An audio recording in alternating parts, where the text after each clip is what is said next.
بسم اللہ الرحمن الرحیم۔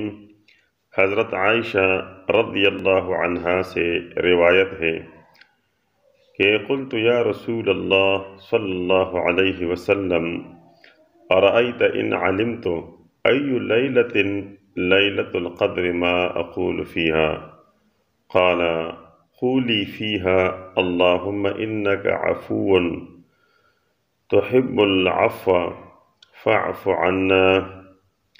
میں نے رسول اللہ صلی اللہ علیہ وسلم سے دریافت کیا کہ اگر مجھے معلوم ہو جائے کہ یہ شب قدر ہے تو میں کیا پڑھوں؟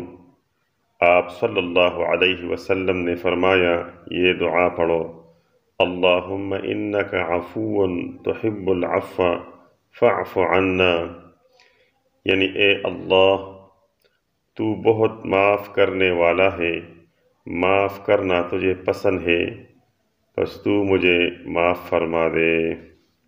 معزز سامعین، شب قدر کی مخصوص دعا سننے کا شکریہ، والسلام۔